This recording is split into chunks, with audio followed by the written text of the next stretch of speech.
The scent of polished leather and fresh espresso lingered in the air, mingling with the soft hum of quiet conversations and the faint rhythm of expensive shoes clicking against marble floors. Smooth jazz drifted through the discreet ceiling speakers, creating an atmosphere of refined exclusivity. Ethan Cole stood near a gleaming silver sports car, his fingers gliding over its sleek, aerodynamic curves.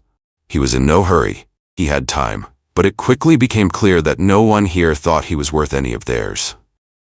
A young salesman in a tailored navy suit stole a glance in Ethan's direction, his gaze flickering over the man's simple polo shirt and well-worn jeans. His expression barely hid his disinterest. With a subtle shake of his head, he turned away, heading instead toward a couple stepping out of a high-end luxury SUV. Ethan exhaled through his nose, mildly amused.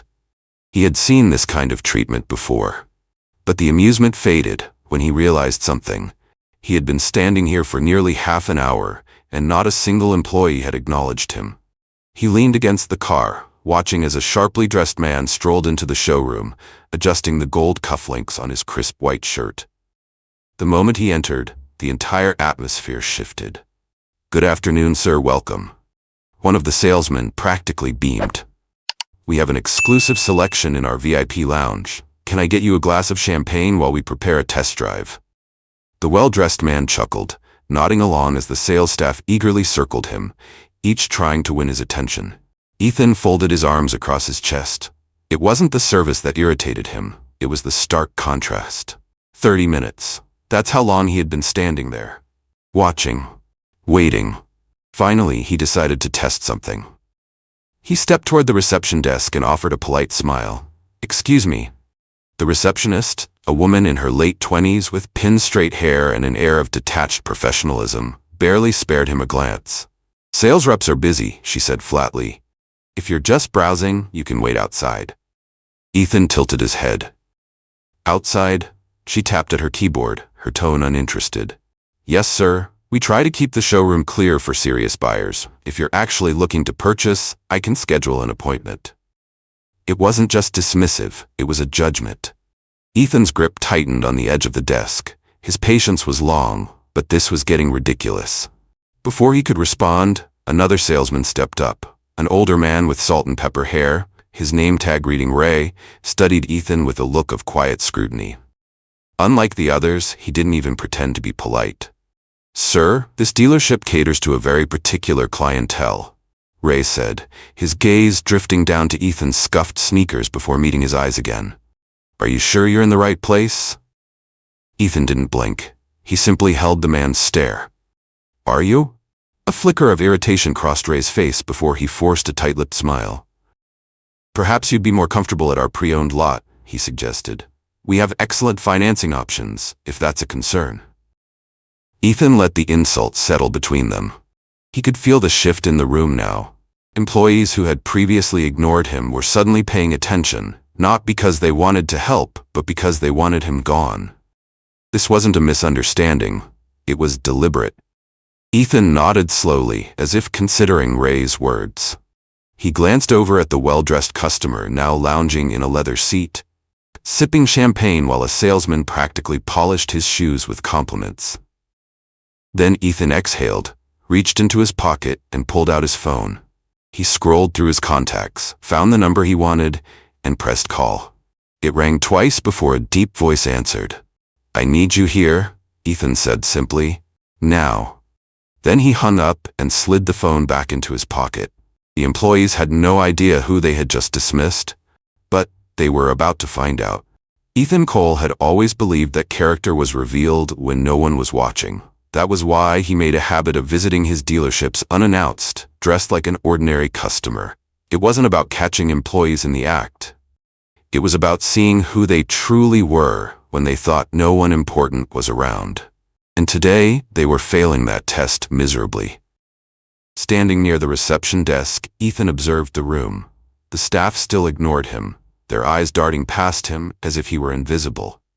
He wondered how many others had walked into this showroom and been treated the same way. How many genuine buyers had been dismissed simply because they didn't fit a certain mold. He shifted his gaze toward the well-dressed man in the tailored suit, the one currently receiving VIP treatment. The staff fawned over him, offering him champagne, exclusive deals, and test drives without hesitation. Meanwhile, Ethan, the actual owner of the entire dealership chain, had been told to wait outside. This wasn't just bad service, it was an insult to everything he had built. He remained quiet, letting the moments stretch, observing how effortlessly they had judged him. The employees had already made up their minds. He was nobody. Just another window shopper, another waste of their time. And then, the dynamic in the room shifted. The glass doors swung open, and a man in a dark blue suit entered, adjusting the gold cufflinks on his crisp white sleeves. Immediately, 3 salesmen snapped to attention, conversations cutting short as they moved toward him with rehearsed enthusiasm. "Good afternoon, sir. Welcome. We just received a new shipment of imports. Might be exactly what you're looking for." One of them practically beamed. "Would you like a glass of champagne while we go over some options?" Ethan watched as the man smirked, clearly relishing the attention. He hadn't even spoken a word, yet the staff had already decided. This man belonged here. Nearby, a younger salesman, barely in his 20s, leaned toward his coworker, lowering his voice just enough for Ethan to hear. "You can always tell who's serious and who's just killing time," he murmured with a smirk. Ethan pretended not to notice. Instead, he took a slow step toward one of the showroom's most expensive models, a jet black convertible with a price tag of $320,000. Just as he reached for the door handle, a sharp voice cut through the air. "Sir, I'm going to have to ask you not to touch that." Ethan turned. It was Ray, the older salesman who had barely acknowledged him earlier. "We keep the showroom cars pristine for customers who are serious about buying," Ray continued, his tone firm but dismissive. "If you're just browsing, I can direct you to something more accessible." Ethan raised an eyebrow. "More accessible?" Ray's smile was thin, forced. "We have a pre-owned section a few miles down the road. Lower payments, better financing options." The message was clear. This wasn't for him. Ethan let the words settle. These weren't just recommendations, they were assumptions. Dismissals. He glanced back toward the well-dressed customer, now seated inside a luxury sedan, his hands running over the leather-wrapped steering wheel as a salesman detailed every high-end feature with practiced enthusiasm. The contrast was impossible to ignore. Ethan turned back to Ray, his expression unreadable. "Let me get this straight," he said, his voice even. "You haven't asked if I have an appointment. You haven't asked what I do for a living. You haven't asked if I'm here to buy." Ray's face remained neutral. "But you've already decided I don't belong here."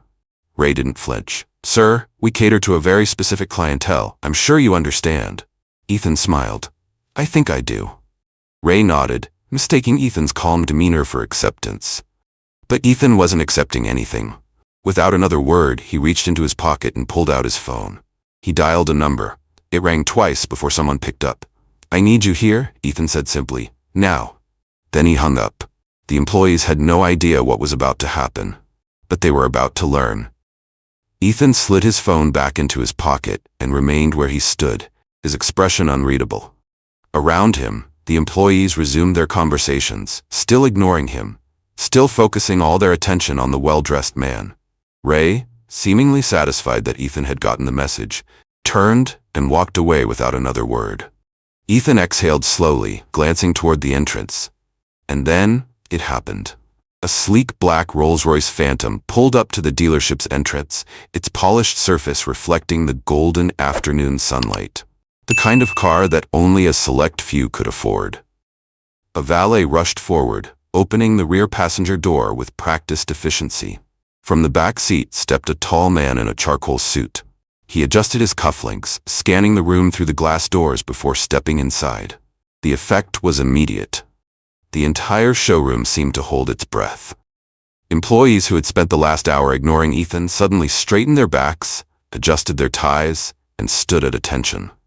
Ray, the salesman who had just dismissed Ethan, visibly tensed.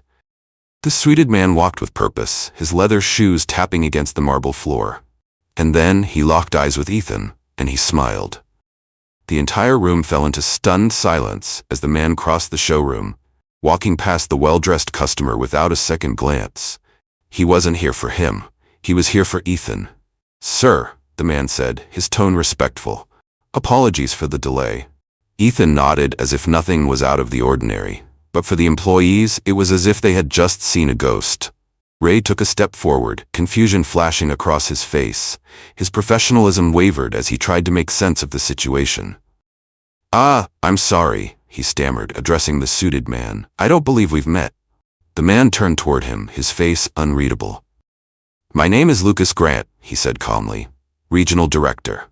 The blood drained from Ray's face. The younger salesman, the receptionist, and even the manager, everyone froze, eyes darting between Ethan and Lucas, trying to piece together what was happening. Ethan let the silence stretch, then finally spoke. "So," he said, his voice calm but deliberate, "this is how we treat people here?" The weight of his words dropped like a hammer, and suddenly the employees realized their nightmare had just begun. The silence in the showroom was deafening. Ethan Cole stood firm, his expression unreadable, as Lucas Grant, the regional director, calmly folded his hands in front of him. The weight of the moment pressed down on every employee in the room. Ray, the salesman who had dismissed Ethan only moments ago, looked as if the ground had just shifted beneath him. His face had gone pale, his confidence vanishing in an instant. The receptionist, who had barely glanced at Ethan earlier, was now frozen in place, her eyes darting between him and Lucas, struggling to process the situation. Ethan let the silence linger. Then, in a voice that was steady and deliberate, he finally spoke. "So," he said, his gaze sweeping over the room, "this is how we treat people here?" His words landed like a sledgehammer. The staff stumbled over themselves, like desperate to recover. "Sir, Ray started, his voice trembling. "This is just a misunderstanding." Ethan arched an eyebrow. "A misunderstanding?" Ray nodded too quickly, seizing the lifeline he thought he had found. "Yes, absolutely. You see, we cater to a very particular clientele. We try to maintain a certain experience for our customers." Ethan let out a quiet chuckle. "A particular clientele?" Ray hesitated, realizing too late that he had only dug himself deeper. The entire showroom suddenly felt smaller. The polished marble floors, the crystal-clear glass windows, the impeccably arranged luxury cars, it all seemed insignificant in the crushing weight of this moment. Ethan turned his head slightly, looking toward the well-dressed man still lounging in the luxury sedan, enjoying the royal treatment. How much attention did he get when he walked in? No one answered. Ethan slowly shifted his gaze back to Ray. "And how much did I get?" Ray's face darkened with embarrassment. He fidgeted uncomfortably, his mouth opening slightly before closing again, searching for an answer he didn't have. "Look, sir, we didn't know." "You didn't know who I was," Ethan finished for him. Ray swallowed hard, but Ethan was no longer looking at him. He turned toward Lucas. "Tell me," Ethan said, his voice calm but firm, "how much does this dealership make in sales annually?" Lucas didn't hesitate. "Approximately $28 million. Ethan nodded, then looked back at the employees, at the salesman who had ignored him, at the receptionist who had dismissed him, at Ray who had sent him to the pre-owned lot without a second thought. $28 million, he repeated. "And yet some of you have decided for yourselves who is and isn't worth your time." No one dared to move.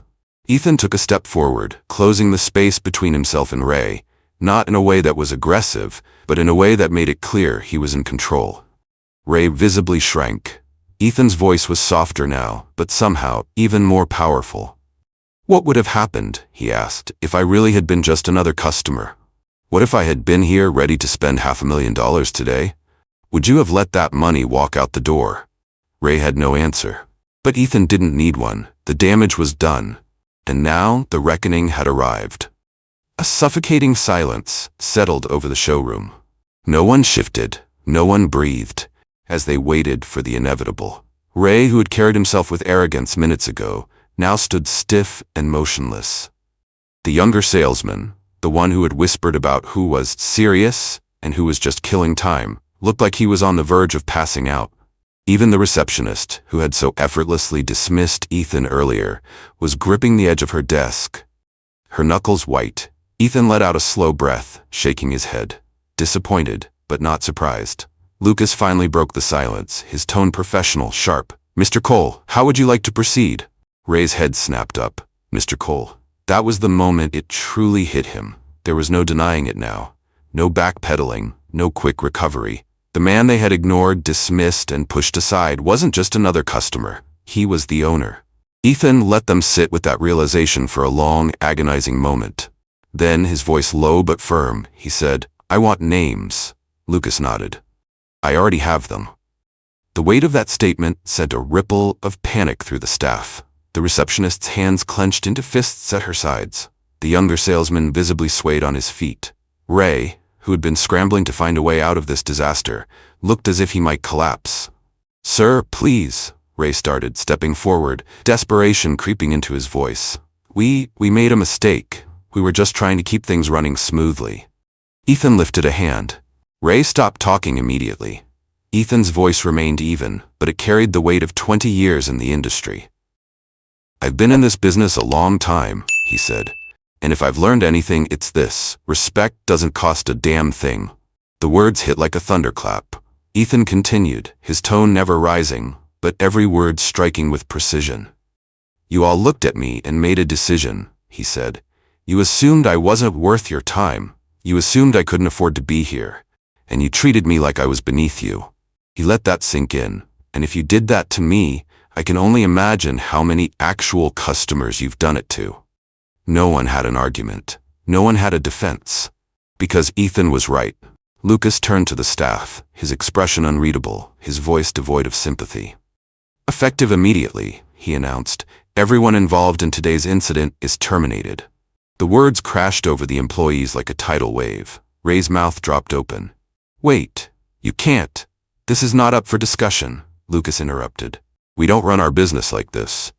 The younger salesman took an instinctive step back, as if trying to physically escape what was happening.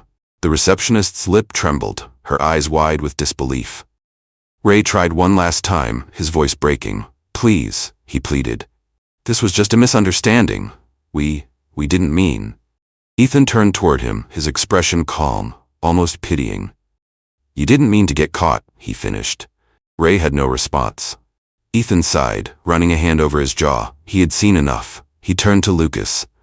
"Make sure the rest of the team gets a company-wide memo." Lucas nodded. "Absolutely." Ethan gave one last look around the room, at the people who had judged him so quickly, at the people who had let their arrogance cost them everything. Then, in a voice so quiet it cut deeper than a shout, he left them with one final statement. "This was never about the money." He paused. "It was about respect." And with that, Ethan Cole turned and walked toward the exit. Behind him, the weight of their failure settled in. And for those who remained, a lesson had been learned the hard way. Ray stopped speaking instantly. His throat tightened, his confidence evaporated, and for the first time that day, he truly understood the gravity of the situation. Ethan Cole stood unwavering, his voice carrying the weight of 20 years in the industry. "I've been in this business long enough to know one thing," he said, his words deliberate and sharp. "Respect doesn't cost a damn thing." The silence that followed was suffocating. "You all looked at me and made a decision," Ethan continued, his voice never rising but striking harder than if he had shouted. "You assumed I wasn't worth your time. You assumed I couldn't afford to be here, and you treated me like I was beneath you." His gaze swept over the room, landing on each of them. The salesman, the receptionist, the younger employee who had whispered about who was serious and who was just killing time. None of them spoke. They couldn't. "And if you did that to me," Ethan added, pausing for emphasis, "I can only imagine how many real customers you've done it to." Not one of them had an argument. Not one had an excuse.